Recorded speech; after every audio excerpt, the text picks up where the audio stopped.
We are back with another episode of The Third Take. My name is Taha. My name is Lubaba.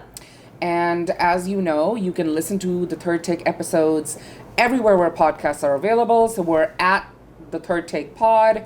We're on Spotify, Apple, YouTube, everywhere. Today, we're going to be discussing a very interesting topic, which is very much on a lot of people's minds, but it's a topic that often there's a lot of silence around it. And in order to do that, first we want to introduce our subject matter expert for today. Yeah, we have the lovely Shehroze Shaikh. Hello. Shehroze is a historian of colonialism and surveillance in South Asia. Welcome, Shehroze. Thank you for having me. I am a regular, listener, and it's always been a dream to be here. Wow. We made it, guys. Are you gonna leave us a review after this? Of course. And on the What topic makes you of think We I did it, Joe. We did it. Yeah. We're gonna be the next. on the Review topic. podcast? Yeah. And you too can review our podcast on Spotify. You can follow us and give us 5 stars, and I think you should totally do that. You can. You can. Wow, even our friends don't. I know. Especially this one, Yes, make sure you give this one 5 stars. Yeah. I'm really excited for today's episode because I think as a researcher, as an activist, as an organizer, there are too many things that I know about. And there are still gaps in my knowledge.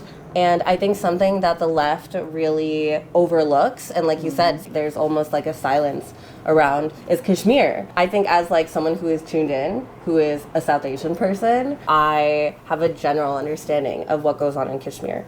But do I know the history? No. Do I know like the back and forth between the different powers that have a stake in this? No. Do I like understand exactly what the people who are impacted by a certain conflict and occupation? Yeah. Do I understand what they're going through or who's being impacted? Not really. I think this is also addressing a lot of gaps in my own learning and understanding, even when I feel like I'm absorbing tons of information every single day. Yeah.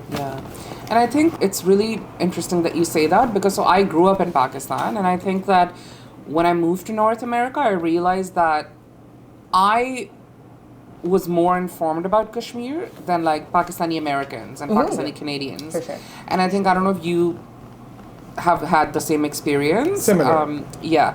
And I think that's also because, as you said, like in the diaspora, I feel like there are people that know about it, but there is like this, especially in the new generation, there's a lot of silence around it because people have very specific view of India and a very specific view of Pakistan, and then they kind of just don't want to address this. And I think in not addressing Kashmir, you're actually, what indirectly people end up doing is further silencing and further stigmatizing the issue and further silencing Kashmiri voices and Kashmiri perspectives. So, which is why we're very happy that you're here, Shehroze, because as a professor, as a historian, I think you'll definitely cover this really well for us. And I'll try. I will obviously chip in here and there, but, the floor is yours. Well, first the floor is Lubaba's to ask questions, and then the floor is yours. I guess I would love to start off with the basics, like let's get a general understanding. Yeah. What is Kashmir? Where is it located? Tell us. I am a historian of colonialism in South Asia, a historian of colonialism and surveillance. I'm not Kashmiri myself, so I don't presume to speak for Kashmir in that sense, but I am a scholar. I do understand how colonialism has shaped South Asia and specifically how it has shaped contentions and ideas in the nation states of like Pakistan and India. So in that sense, I will try to shed some light on Kashmir as a space of study. And also like reference Kashmiri authors. So Kashmir is a region in what you would call northwest of the Indian subcontinent. Not as far west as Afghanistan, but like somewhere it's nestled in between the northern parts of Pakistan and India and the southern parts of. So it's one of those ideas, a geographic idea that was put into place by colonial ethnographies of South Asia. So in Pakistan studies books, we'd call it Bare Sagir Pako Hind, so the larger subcontinent of like Pakistan and India. But at the same time, based on who you're talking to, it can include Pakistan, India, the modern states of like Pakistan, India, Bangladesh, Nepal, if you're being a little spicy about it. Afghanistan too, to an extent, Sri Lanka. So like, anything that to the south of Afghanistan all the way to Bangladesh, it would generally fall into what you would call the Indian subcontinent, right? And it is named around, again, the river Indus, which flows primarily through Pakistan. That's the river that gives the entire, region its name in that sense. So that's what the Indian subcontinent is, and Kashmir is located to the north of Pakistan and India, and to the south of China, to the south west of China. So it's a region that's about 20 million people. Yeah. People don't know that. Yeah. No, that's so many people. Like, Toronto is less than 5 million people. Yep. Mexico City is 20 million people. That's ridiculous. It is. And Globetrotter. Well, that's, Yeah. Okay. so China controls, this area called Aksai Chin, okay. right? India controls the eastern part of the larger Jammu and Kashmir region. Again, calls it the Jammu and Kashmir, Union Territory, etc., etc. Used to be a semi-autonomous region. Now it's not. We'll get into that. And Pakistan, on the other hand, sort of controls a bit of the eastern part of Kashmir and the northeastern part of what is Gilgit-Baltistan, which is part of the larger Kashmir region as well. So it's roughly split down the middle between Pakistan and India. The Indian side sort of has more people, so about 14 million people reside on, the Indian occupied side of Kashmir, right? So in that sense, and that Indian side is the most heavily militarized zone in the world, with over like 600,000 or 800,000. Yeah, around 6 to 700,000. Yeah, so Indian soldiers. Yeah, Oh, wow. so active duty troops. So when we say active militarized zones, one of the most heavily militarized zones, what does that look like? What does that look like on a logistical level on ground? So that looks like checkposts heavily scattered throughout the region, troops on the ground, a law and order situation that is very much at the discretion. It is discretionary law and order. The military can change law and order situations as needed, as per presidential orders that have been implemented. We can get into that as well. Active repression of journalists, censorship, regular closures of internet. So it is an environment of political and social repression. Yeah. And it has only gotten worse in the past 6 years since Kashmir's special status was revoked. Which is something that we'll get into. We'll get into. Yeah. I want to come back to that because I think what you're saying is really important, because all of these pieces of repression, what we're talking about is really the blocking communication. Basically. At the end of the day, right? Yeah. Like both internally amongst Kashmiris. Also, how do you get information out of a heavily militarized zone like that, especially if you have, communication blackouts, internet blackouts, etc. If you don't have as much access to social media, how are we supposed to know what happens, right? Yeah. And we see right now in Palestine, we can see what's happening because it is so televised. Yeah. So the same thing isn't true for Kashmir. Yeah. And so it's falling off people's radars. Yeah. No matter how much we might be tuned in or not. I would love to know, Shehroze. You say that there's controlled by these 3 nation states. What is the geopolitical climate sort of like, and what is that landscape sort of like, especially between these 3 powers? I think it's really interesting because people forget that China Yeah. is there as well. I very much did forget. Yeah. And that's not just you. Like, most of the people I talked about Kashmir are like, I just heard, especially with the recent war between Pakistan and India, people were like, oh, I just found out that China controls part of Kashmir. And I was like, there's a lot of stuff going on there. So I think the question that you're asking is really, like, we would love to hear what you have to say. Like these are the gaps. In the context of how borders, using the term borders in this context, you have to be wary of that because none of them are like active, internationally recognized borders. So you have to remember 2 terms here. One is line of control and the other is line of actual control. Okay. So line of actual control sort of is the working border, that divides the part of the larger region of Kashmir that's held by China and India.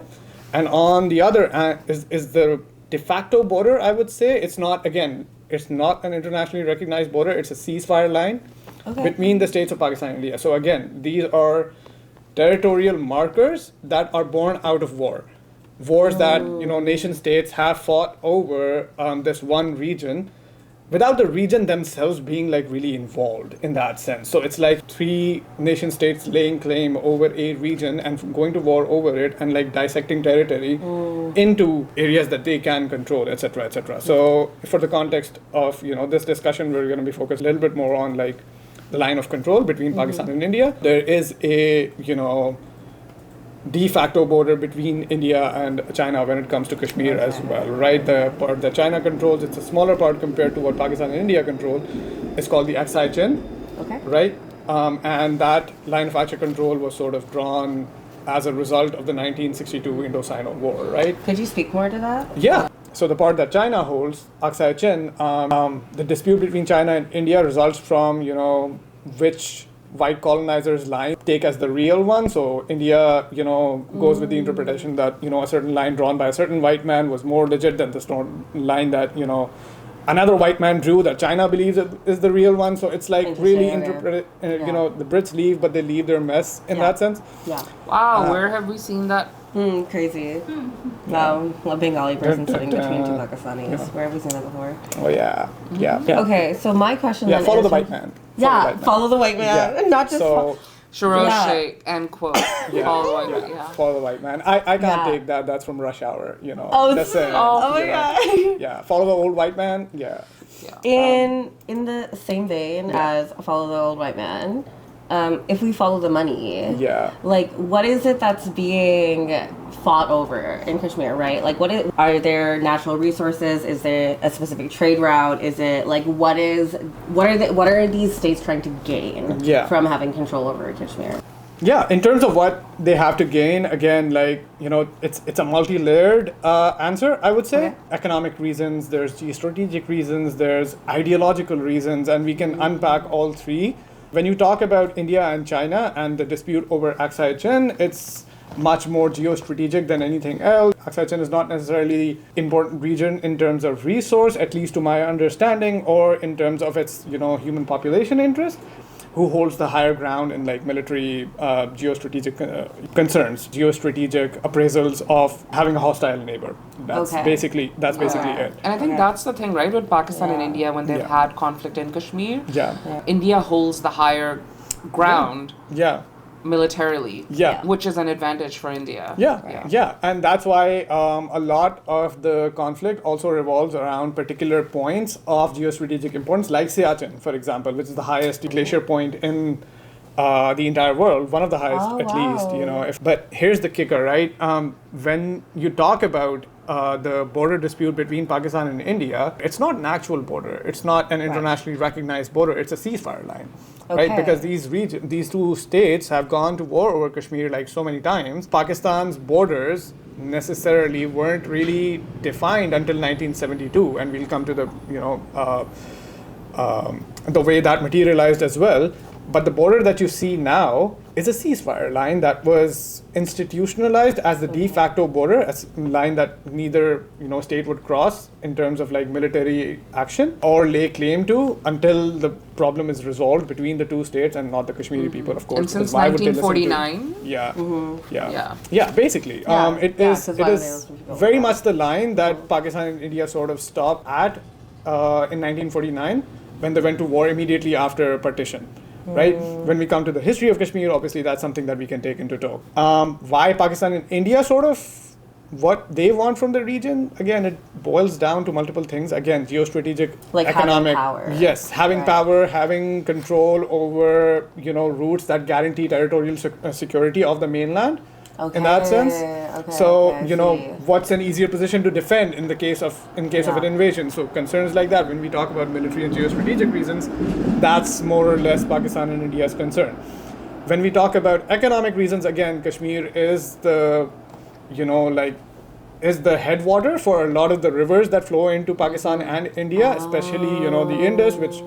Again, Indus is a lifeline for Pakistan. Yeah, Indus Valley civilization. Yeah, Indus, India, Hindu, Sindhu. Again, put it all together, right? That's how you name. That's the economic, or if you want to call it, in fancy international relations terminology, geo-economic, fight, between Pakistan and Kashmir. And the third, and I wouldn't even put it third in terms of importance, in terms of in terms of generally what figures in the mind of people when they think about the Kashmir conflict, because a lot of it is ideological, right? Because that's what I've heard. Yeah, that's the only part that I've really come to understand. Yeah, right? Because again, when you're trying to sort of push a narrative, again, the Indian state has its own narrative about Pakistan, about Kashmir. the Pakistani state has its own. Again, like, if you give people the spiel in geoeconomic and geostrategic terms, it's hard to like get them emotionally involved. So again, you have all of these stories about, who owns this land in terms of like, who the land sort of historically belongs to. Again, this is very much tied in to the development of like nationalist thought in what is now South Asia, and which for the large part develops along religious and ethnic lines in that sense, right? So there is this concern. There is this trend, during the 19th century of like British ethnographers, British historians, British colonial historians writing a history of India, and to them, the versions of history that they write, it is the Hindus that are indigenous to the land, and Islam figures as this, foreign invasive force that has, taken control by the subjugation of like indigenous Hindu people. That is the narrative that, animates Hindu nationalism on the Indian side and Pakistani nationalism on, like the Pakistani side as well, right? So when India claims Kashmir to be this integral part of its state, without realizing that it is, like verbatim. That's what Modi government or Indian government, successive governments have. Kashmir is an integral part of India. Yeah, and so how are you supposed to say disputed territory? Basically. Wow. Yeah. Sorry. Continue. No, of course. And that is literally the words that they use. Like, integral part. We cannot have a conversation about Kashmir because it is an integral part of our union, about our state, etc., etc. And the Kashmiri historian Hafsa Kanjwal in her book, like Colonizing Kashmir, goes through this like in great detail. It's a brilliant book. One of the things that I would really recommend to anyone who's wanting to read up on Kashmir, it's a amazing work academically in terms of like the research that it goes through. But Hafsa Kanjwal brings this into account, right, about the claim over Kashmir being part of a larger, upper caste Brahmanical understanding of India's past, where it is a region that has historically been a Hindu region in terms of like being Hindu ruled, dominated, etc., and there is this foreign invasive force of Islam that has subjugated the indigenous Hindu population. That's that narrative, right? That's the narrative. That's the narrative. Yes. I really think it's important for me to highlight that this is the narrative that you're speaking that is also taught in a lot of Western universities when it comes to the study of South Asia. And I think, I have friends that have taken South Asian history classes in Toronto. Yeah. And they always tell me, like, this is the narrative that they believe in. They're like, no, I've studied this. This is what it is. And it's interesting because we also have to be careful about like who is doing the research, what are their reasons behind it, what is the narrative they're trying to uphold. And I think I really like that you are kind of about to dissect this. Sorry, I'm just really excited. I'm glad that you're giving this preface because it makes my job easier, honestly. But yes, that is that is one of the narratives that if you were to study in a Western university, if you were to go into a South Asian studies department, etc., that's the ideological narrative that's for the most part upheld. Not saying there's no critique of it, not saying that it's a unanimously accepted take. But it is one that populates... It's a dominant narrative. It is a dominant narrative in that sense, right? And again, a lot of that comes down to, South Asian studies academia being a primarily upper class, Brahmanical endeavor in general. When I say Brahmanical, I'm referring a lot to the understanding that, you get from the work of scholars of modern Hindu nationalism, like Manu Pillai, for example. His book, Gods, Guns and Missionaries, amazing book. Gods, Guns and Missionaries. Yes. Amazing book if you really want to get into a micro history of how the modern Hindu nationalist identity comes about under colonial rule. In that sense, even before that, again, a great intellectual history if anyone is interested in that sense.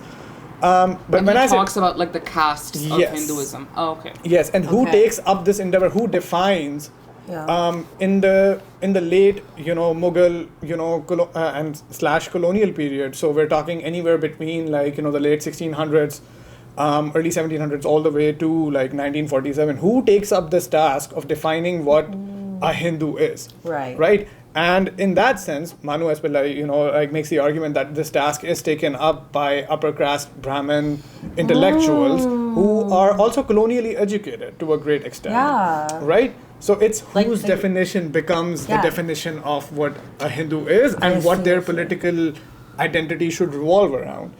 Right? So you cannot. That's so interesting. Yeah. And It's wait till we talk about like the British definition of what a Hindu is. anyone I'm who is. looking at. Yeah. Yeah. No. If you want, I feel like you should take that. It's really interesting because there's also I think the books that you've mentioned, people should really read them. And the British, when they successfully colonized India, they were really confused by the diversity of the land, the diversity in faith, diversity in gender, diversity in languages, and they Wow, decided brown people aren't a monolith? Yeah. we're not. But there was a narrative that the British started, which was that there are the Mohammedans, the Muslims, right? And these are the Muslims of India. And then everybody that is not Muslims, like the Jains, the Brahmins, everybody else, Sikhs, they categorize them in the census under Hindu. Yeah. Okay. So they created Oh. a Hindu majority Indian subcontinent Yeah. who didn't fight back against that narrative were the upper caste Brahmin scholars and elite, because it served their purpose of look at this majority state that we have. And I think this is the thing that I have always, and obviously, I mentioned in the beginning, like I'm Pakistani, I'm sure I have my biases, and I'm also very critical of the actions of Pakistani state sometimes, right? Like I'm not always defending it. But what I will say that I think India, since the Indian subcontinent and the Indian nation state up until now, has really tried to do is have its cake and eat it too. Yeah. Where they've said, oh, we're secular, we're actually beautiful fusion, melting pot of cultures, look at everything. No, we don't have a national language. But then at the same time, you have this simmering pot that is about to boil and now has boiled over of Hindu nationalism, which takes its inspiration very much from white supremacy, Right. from, to be very honest, Nazi ideology as well, ideology. Zionist ideology. Yeah. And if you are thinking that I'm just saying things without any sort of backing, really advise people to read Azad Isa's book. It's called Hostile Homelands. Yeah, lovely book. And it talks about the alliance between India and Israel, and how even when India didn't officially recognize Israel, how there was always backhand deals that were happening. And it's very interesting to see how India was the non-aligned country during the Cold War, but still was basically aligned with the Soviet Union. India didn't have actual diplomatic relations, like they recognized Israel in the 50s, but didn't have diplomatic relations, but still Golda Meir was sending weapons to India. Yeah. Right? So anyway, I want to refer back to you, but Yeah. just this thing that you talk about when you say Brahmanical identity of what Kashmir is, Yeah. I just wanted to kind of Yeah. go on a, Like, what let's would talk the about third what take that be is. if it Yeah. wasn't a tangent that's needed? Yeah. Yeah, It's no, not the third space. Yeah, literally. But that touches on so many points that we also, have to talk about, because again, you cannot really, in the current context, Palestine is so front and center of people's minds. You have to make those connections of how ideologically, technologically, fascism, settler colonialism, the technologies that put that practice into place, how those are exchanged between states, right? And like in that sense, India and Israel have a very close working relationships. Case in point, the when the current conflict between India and Pakistan flared up, and Like 2 weeks ago? 2 weeks ago, literally, it feels like a month ago, but it's really not.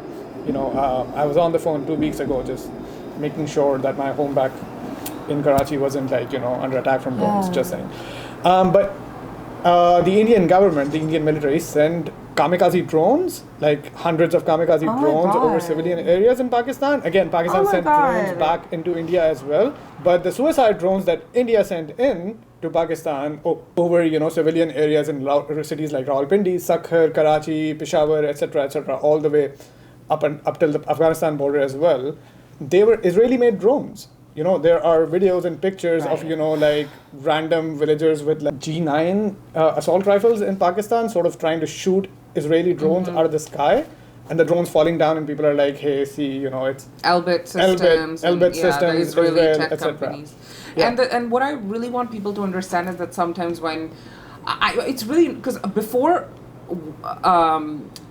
Israel's genocide in Gaza, I think when I would talk about these type of things, people would say, I don't know, there's always two sides. And it's like, no, actually, if you look at the way Israel has masterfully created itself into this tech startup country, but most of that tech is military tech. Yeah. It's surveillance tech. Tested on Palestinian bodies. Tested on Palestinian bodies. And then, do you want to take a guess, Lobaba, what percentage of No. what Like- percentage of Israeli arms export go to India? Oh my God, no! This is I know that I've seen this number before. It's Yeah. ridiculous. You'll never guess. It's very high. Around 40 to 50% of all Israeli arms exports I was not gonna guess that are much. bought by India. Yeah. No.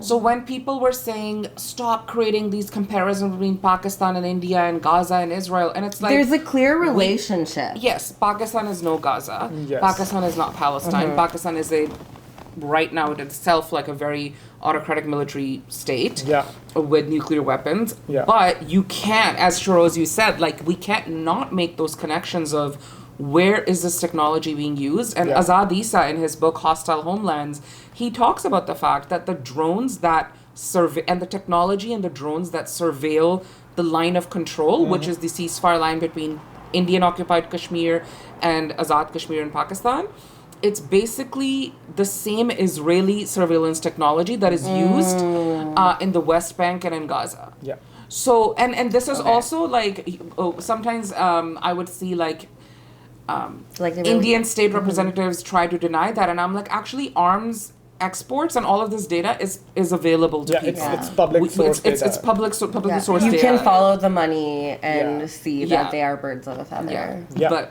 yeah, going back to that, like Yeah, and just an extension to arms trade, it's easy to think of like, military tech in terms of like, again, drones and like, guns, missiles, etc. It's easy to think of those things. One thing that we also need to think about in the context of like, again, post 9/11, the global war on terror and the demonification of the Muslim body in general, like this conflation of Muslim identity with like, terrorism, etc., that, states like India, Israel, and like, the US, narratives that they further for their own imperialistic goals. Yeah. In that sense, you cannot like separate a lot of this like, tech exchange from that internationalized narrative, right? Right. and it's surveillance. Yeah. Exactly. Yeah. So that relationship of like, military tech between Yeah. Israel and India also goes into things like homeland security, right? Right. So this is a,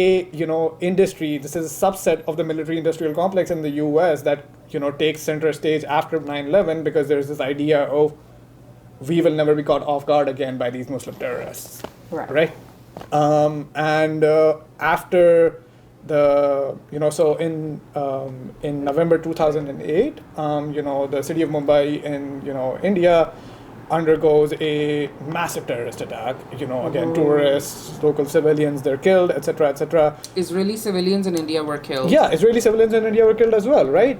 Because Mumbai is also so international. Like Yeah. the It Taj is. Hotel was Yeah. Yeah. attacked, and that obviously is like it's like the Fairmont, Yeah. Yeah. but like in India, like Taj. Yeah, that's a great way to explain it, actually. So, Yeah. post 2008, again, India goes through this, gets swept up in this same narrative, right? We won't be caught off guard again. We will make sure I that, see. and again, the quote unquote culprit in both cases, post 9/11, post 26/11, 2008, it's the same. It's like this idea of the Muslim terrorist, right? Because, there's this idea back then of like, Pakistan having supported, like the terrorists that carried out. The 26/11. The 26/11 November attack. 26, Yeah. 2008 Mumbai And attacks. to be fair to the Indian government at the time, they pursued it internationally. They got it investigated, and there were traces of evidence found that Pakistani, sources, or at least, Pakistan's territory was used to like, fund the terrorist attack, if not actually, like full-scale state support for that attack, right? Yeah, and we have to address that, right? Yeah, definitely. There's no denying the fact that, proxy warfare between Pakistan and India has often taken, both sides. On both sides, yeah. Has Are you often both taken side-ing? shape. Sorry.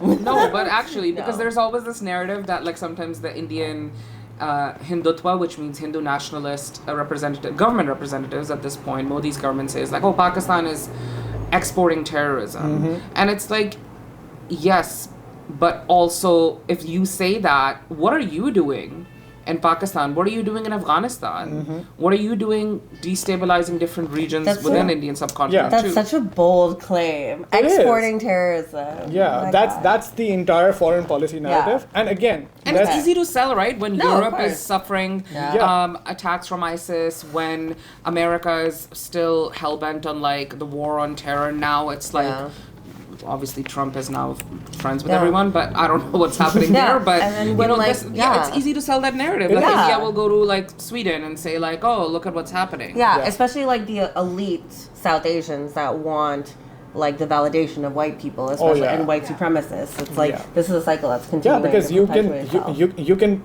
India has this, again, that narrative of, like, the India and the Indian subcontinent as a whole being this Hindu kingdom with, like, this military, invasion and, like, subjugation from, like, Muslim invaders, etc., etc. India's entire, like, the right-wing Hindutva version of history claims themselves to be one of the original victims of this global Islamic threat. Yeah. All the way back in, like, from the from the 8th century in that sense, right? Yeah. So it's one of those situations where you have the quote unquote same enemy as, like, the US, Europe in general, or, like, the larger Judeo-Christian, like value system that, populates Europe and North America in general, right?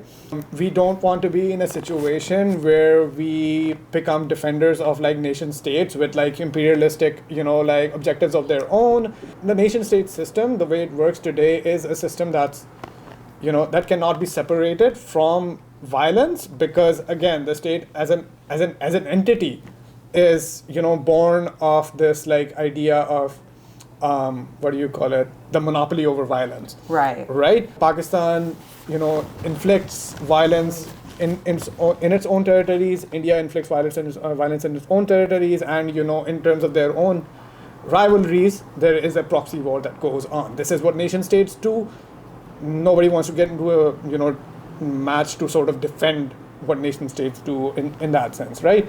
But at the same time, what this narrative of, like, Pakistan exports terrorism to India, or India supports terrorism in Pakistan, what this sometimes obfuscates is this genuine discontent that people on the ground have, right? This idea of, like, local resistance. Right. So when India says that, if terrorist attacks happen in Kashmir, Pakistan is behind it, what it's essentially saying is Kashmiris themselves are happy.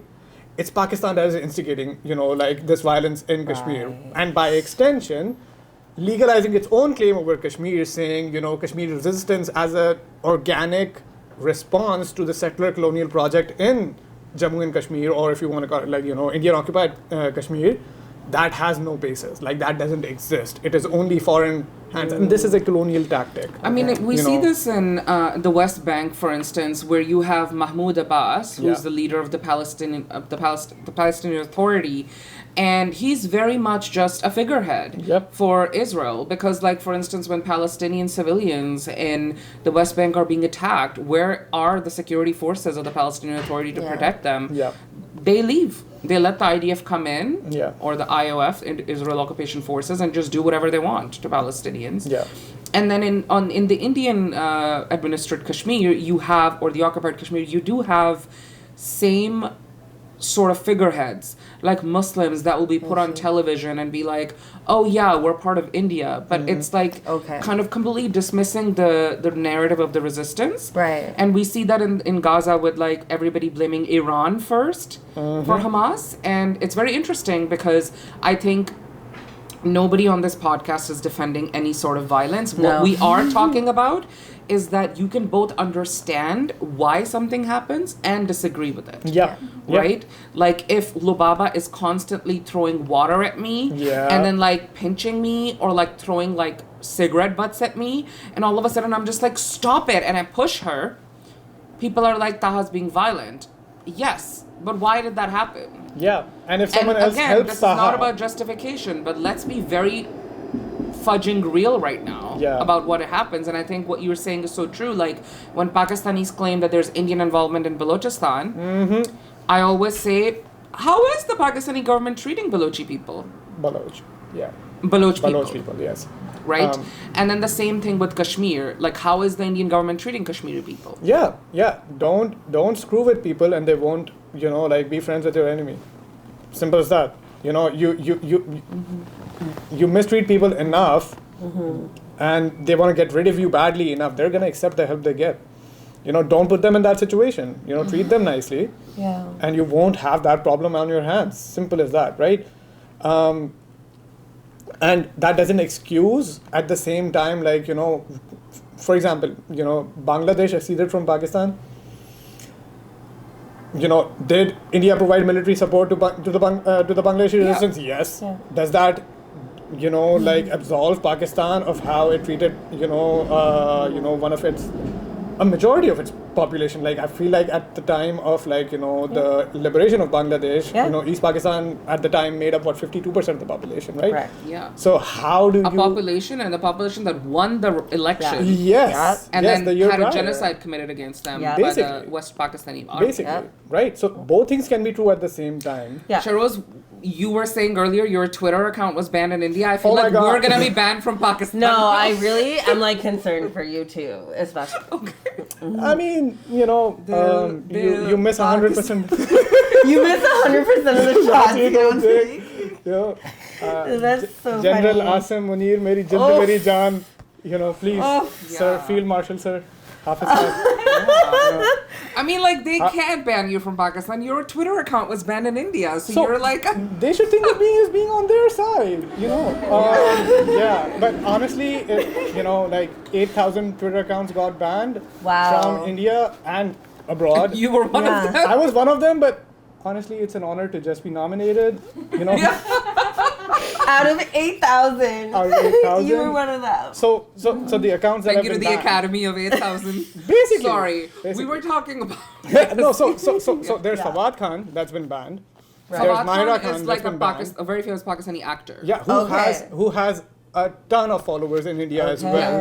Hania Amir, another Pakistani actress with a ton of followers in India as well. Fawad Khan has been in blockbuster Indian films. Okay, I was gonna say like Ariana Grande type, like Fawad Khan being Ariana Grande, Fawad like Khan. the diaspora kids, like Okay. I Fawad would Khan. say like Like Leonardo DiCaprio. okay, like prolific. Yeah. Okay. Fawad Khan is a canonically accepted Disney prince. Oh, He is actually. He is in a Disney-produced live-action film that was based in India. Khoobsurat. And he played a prince, so he is a Disney prince. Okay. Just Yeah. saying. No, You know, actually- boycott, He's a Disney prince. boycott Disney, just saying. Yeah, but he but is a like- Disney prince. Yes. Prolific. This in video is gonna be so demonetized. So demonetized. Bob Iger's gonna come for us. We're getting so much money off of our videos that we're gonna lose.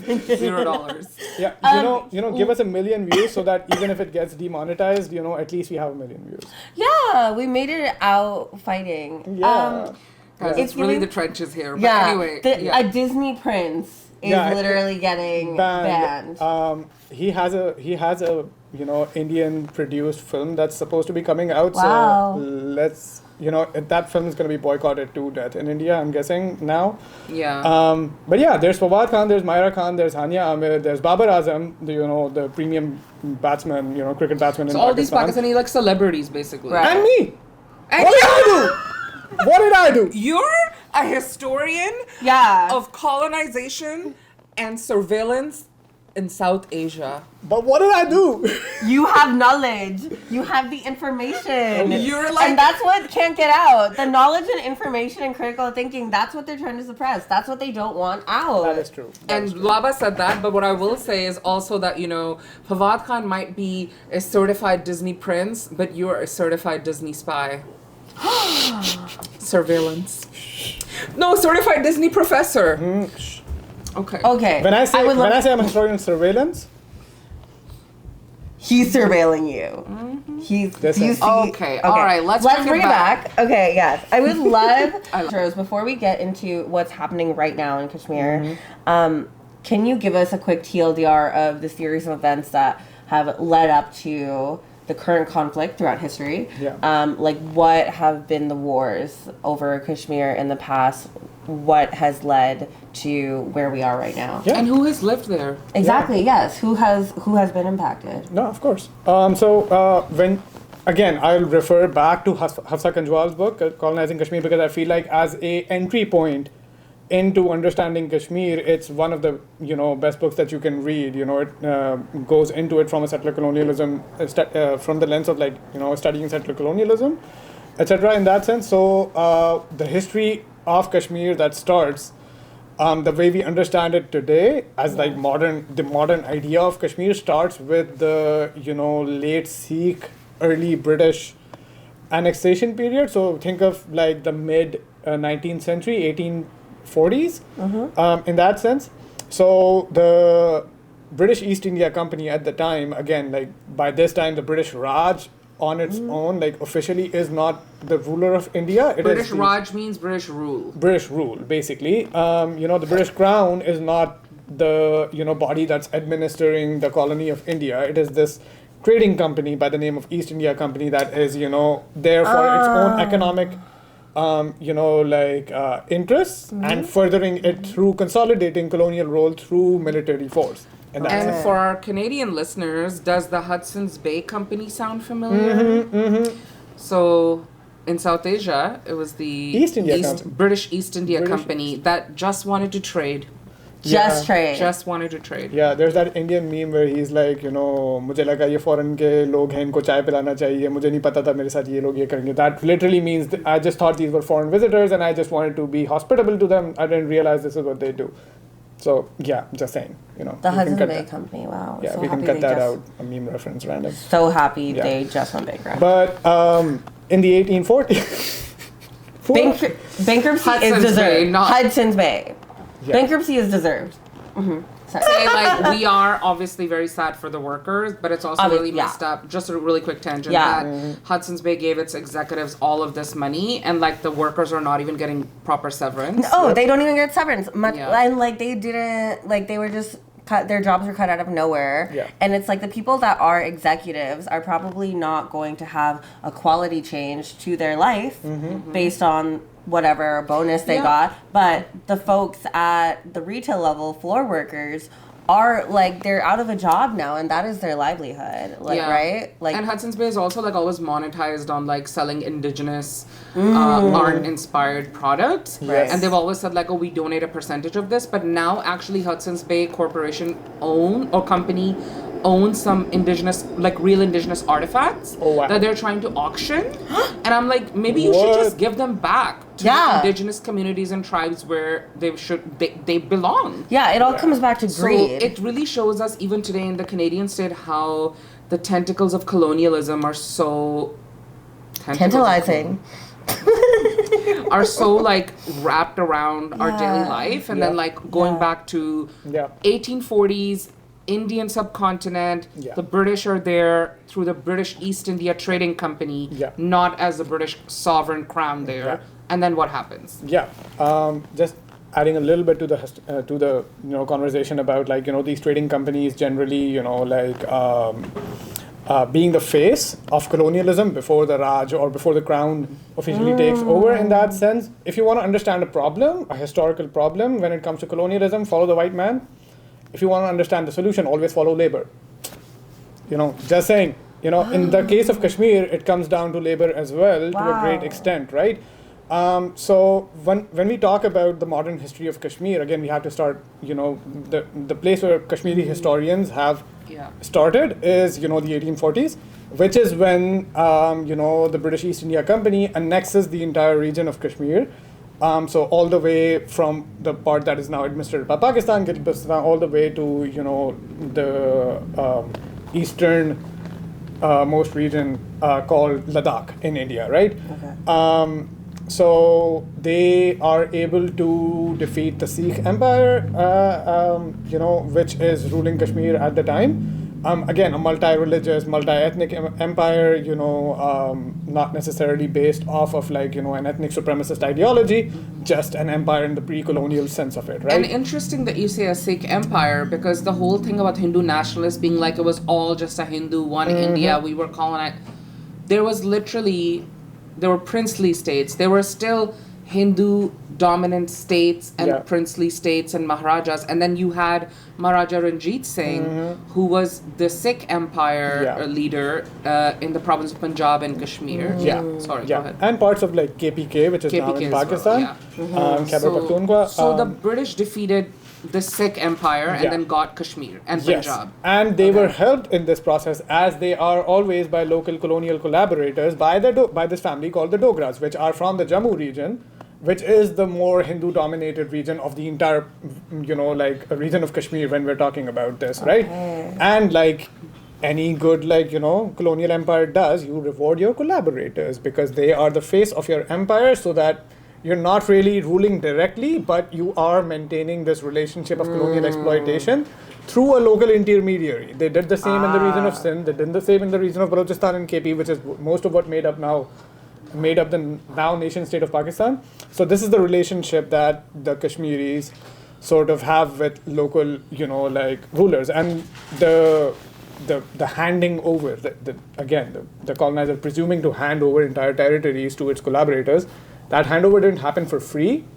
So it is rumored that your purchase of Kashmir by the Dogras took, at the time, somewhere between a cash installment of 25 lakh Indian rupees at the time, and a late claim over the treasure of one of Maharaja Ranjit Singh's brothers, which was valued at about 15 lakhs another, so roughly 25 to 40 lakhs in terms of Indian rupees. It's actually the entire act so ridiculous, because why is the Kashmir being sold by the British East India Company to one of their collaborators, the now emperor, ruler, whatever of Kashmir, this nobility now, the Dogra family. And for a lot of Hindu nationalists, they're like, see, we controlled Kashmir, but it's like, did you though? Who handed it over to you? The British East India Company. Simple. And then at that point, up until 1947, the Kashmir Valley itself was 92% Muslim. So you have a Muslim majority region with a Hindu emperor now. And this Hindu leader, the problem is not that he's a Hindu leader. The problem is that he's a collaborator with the British who helps defeat a Sikh empire. Guys. That's the line. One more thing. It's very easy in the modern in contemporary discourse to think of this as a religious issue, Hindu ruler but Muslim population, who gets to decide who's the sovereign here. But you also have to think about this in terms of caste and labor, right? So much of the Muslim population, which is the majority population of Kashmir at the time, was peasantry. They were farmers with nothing to their name. At the time of partition, when the British left, 1947, a very, very small percentage of the Kashmiri population was what you would call, quote unquote, educated, right? So much of the population is a peasant population, and you have over them a a feudal lord, a feudal lord that is in collusion with the with the colonizer in that sense. So there is also this relationship of exploitation where the labor of the Muslim peasants is part of this larger global colonial economy through the intermediation of this Hindu nobility. Again, so you have to think of this in terms of labor as well. When I said, when you want to understand a problem, and a solution to it, follow the labor. This is what we talk about, right? The fact that BBC put out a video today, or I think today, a few hours ago, about this issue, and there was no mention of the castes and the classes of people, the peasants versus upper class. There was no mention of labor, and it's all Muslim Hindu leader fighting. And I'm like, wow, like the fact that labor is not addressed also is because nobody wants to admit that it boils down to labor. Yeah. British Broadcasting Company, reducing a political / social cultural problem in South Asia to the issue of Hindu versus Muslim. Who would have thought? Who would have thought? Who would have thought? The British Broadcasting Company? Just saying. Wow. I'm so shocked. Let me bring it back to the TLDR. So let's go. So we had the annexation happen. What is the history from there? Yeah. So from 1840 onwards. 1840 Yeah, can you give onwards. us a quick snap? The British, hand this over to their collaborators, the Dogras, in the 1840s. They formalized their, control over the entirety of the Kashmir Valley, all the way from like Gilgit-Baltistan to, Ladakh. But at the same time, throughout, this is the 1840s, in the late 1850s, 1858, the British Crown officially takes over from the East India Company because the year before, 1857, there's a rebellion that breaks out. The first war of independence from the British. Yeah. Okay. And after that, Queen Victoria becomes our sovereign. Yeah, they say, these traders cannot handle it anymore. The crown needs to come in that sense. So Queen Victoria becomes, the Empress of India in 1858. Yes, because white people need to come in to save brown people. Basically, always. Sorry. We should have like a... And like not Prince, my bad. King Charles is here today in Canada He as is. we're filming. Yeah, we tried to get him on the podcast, but We did absolutely. Yeah, they did, and I said I wouldn't come if he comes. yeah. Just- And I we like also wouldn't be. trivia. Well, Baba and I also wouldn't be. No, we here. wouldn't be here either. Yeah. We're not saying that it was an ego issue, but if they come, they would have just taken over the entire space. So just like they would have colonized the apartment. Just saying. Remember when we took our citizenship oath, Baba? And No, we I pledged allegiance literally. to the sovereign and all their I descendants? was just about to we say. love it. We love I the crown. pledged my Yeah. allegiance to King Charles last year. I don't know about y'all. Yeah. No, absolutely. No, I nothing. What is he, Charles no, the what? no And hate his here. heirs. No, like Charles the what? Oh. Like what's the number? 13? I think we should not. I think we should move on. Yeah. Yeah. Okay. Leave Okay. Prince. Leave. No, oh my God. Leave 1858. King Charles alone. 1858. The 1858. British Like, leave Brittany Crown. alone. Leave King Charles alone. Okay. British colonial rule is formalized through the crown sort of taking over, etc., etc. And this comes with the formalization of colonial rule in Jammu and Kashmir as well. But unlike many other parts that the British directly administered, quote unquote colonized, Kashmir and the region of Jammu and Kashmir becomes what is known as a princely state, where Okay. essentially they say that we're not going to directly administer this place. The local ruler will, the local ruler being a collaborator. I see. Basically, but in name, it's a princely state run by a prince, because the king has to be the British, the king and queen have to be British, right? So the Dogras become the princely rulers of this state, right? As time goes on over the course of the next 90 years, when I say 90 years, it's like 1857 to 1947, which is the decolonial moment, or what's supposed to be the decolonial moment in South Asia.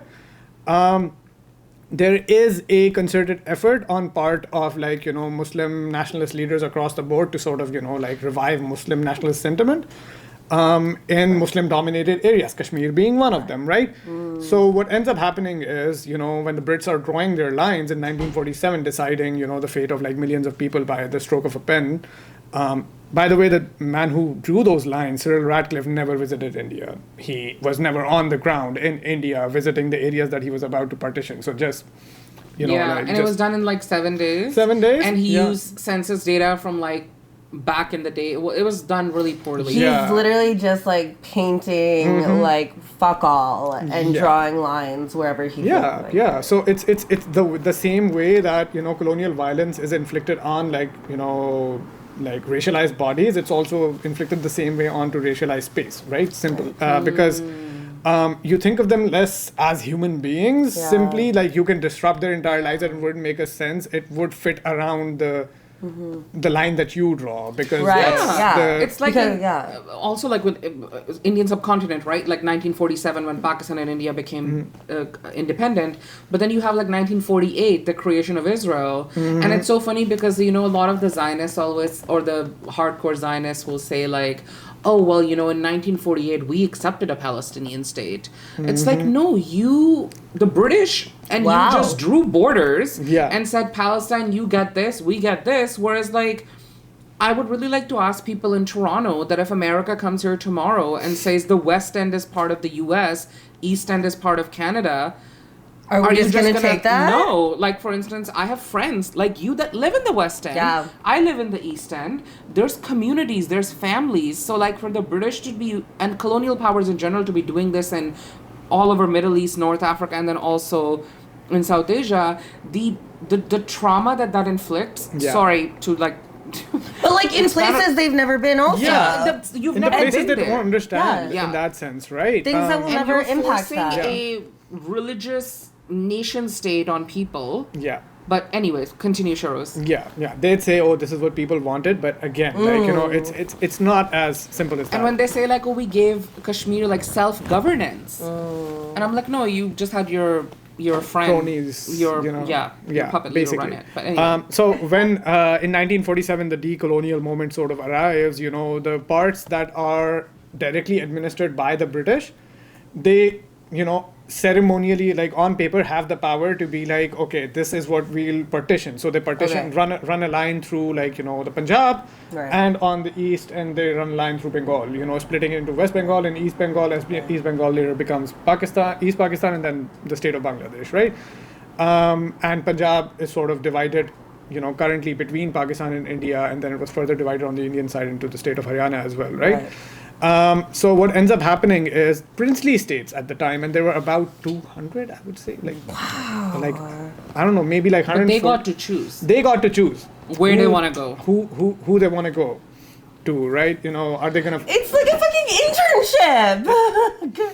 No, it's literally, it's bad. It You is. applied It is. for It's an a internship dodgeball program. team. Like, where do Yeah. you want to go? It's Yeah. like, and then people a lot of the time say, right, like the princely states decided. I'm like, yeah, but who put these princes in place? Yeah, but you The also people have didn't to. vote for their princely. No, Yeah, sorry. you also have to think about that in terms of administrative and like in the administrative and logistical sense of what things look like on the ground. So where there's formal colonial rule, there's formal colonial machinery, administrative systems that exist that, quote unquote, the decolonized post-colonial nation states can take over the infrastructure again. The British got us trains, so that they could steal resources, but that's another story. Yeah. But point That's being, someplace later. they placed administrative machinery in all of these regions that the new states could take over. Okay. Princely states, by their very definition, never had the same administrative, machinery put in place, because they were like, oh, this is self-governed by the local sovereigns, etc., right? So they relied on the British colonial empire for their foreign policy, economics, communications, all of that.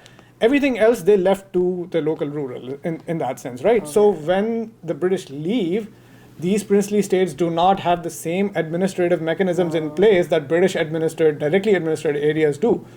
So in a way, the princely states are forced to choose because they in themselves do not have the capacity or the administrative resources to self-administer as an independent nation state, right? So when the That's instrument so of accession... That's why they had to choose. That's why they had now to it's choose. 1947. Do I want to be with Pakistan or do I want to be with India? Yeah, so it was... And then next. Yeah, That's it was so interesting. it was this document called the Instrument of Ascension, right? And the local ruler, the princely state ruler, had to sign saying they want to be on Pakistan's side or they want to be on like the Indian side. And again, like the Instrument of Accession was never final. It declared like what the ruler wants, and then it needed to be formalized through a popular vote in that sense, right? Okay. Or it was never really in like it wasn't uncontested. It was a lot of times the reason I point this out is a lot of times people point to the Instrument of Accession, which was signed by the Kashmiri Maharaja at the time, again a British